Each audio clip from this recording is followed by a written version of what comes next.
3. Very good. What's question number 1? Man Rabbuk. Who is your Lord? What's the answer for that question? Allah. Allah. So the first part of Fatiha and Surah Ikhlas. Okay. What was the second question that the angels in the grave asked you? Okay, Ma dinuk. What was your religion? How did you live your life? What did you do? Oh, so the second part of Surah Fatiha was Iyaka na'budu wa iyaka nasta'in. And what we must do is, in Asr, we're doing all the time, إِلَّا الَّذِينَ آمَنُوا وَعَمِلُوا الصَّالِحَاتِ وَتَوَاصَوْا بِالْحَقِّ وَتَوَاصَوْا بِالصَّبْرِ. Correct? All right, what was the third part of the question that the angels asked you in the grave? Who is your prophet? Meaning, who did you follow? What was the last part of Fatiha answer? Who we followed. What does Surah Kawthar talk about? Who we're supposed to follow. Is that correct? Mm-hmm. Which means Allah subhanahu wa ta'ala has training us for our entire lives to answer the 3 questions that we're going to be asked in the grave.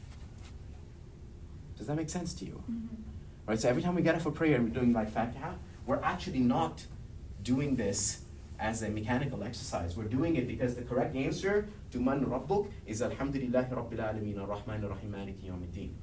Right? The correct answer to Ma Dinuk, what is your religion? It's Iyaka na'budu wa iyaka nasta'in. The correct answer to, Man Nabiyuk, who is your prophet, is Ihdina Sirat al-Mustaqim, Sirat al-Ladina an'amta alayhim, ghayr al-maghdubi alayhim wal-dhalin. Right? So do we understand that? So before we get into all like the purpose of life stuff and all of these other things that are high philosophical motifs that are covered in the Quran, the first thing that we have to grapple with and come to terms with is the Quran is teaching us how to die. Okay? It's teaching us that the real life actually begins after death. An-nasu niyam, Sayyidina Ali said, we're all asleep. And the moment we die, we truly wake up. So the Quran is preparing us to what happens the moment we die. And therefore, if you're focused on death, right, then you actually live a really good life.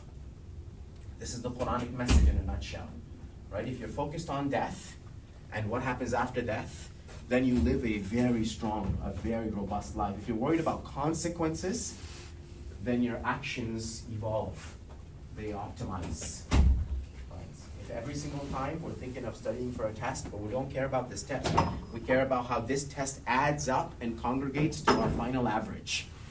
Right? Then the way we study for this test is not merely just whatever that question is, whatever that chapter is, whatever this page is. We're thinking about the big picture, which is, hey, one day I'm going to get, at the end of the term, I'm going to get my average, and these 3 hours that I'm studying right now is going to affect that average. So focusing on the consequences allows you to refine the process. Focusing on death allows you to refine the process of life. Does that make sense? Okay. Yes.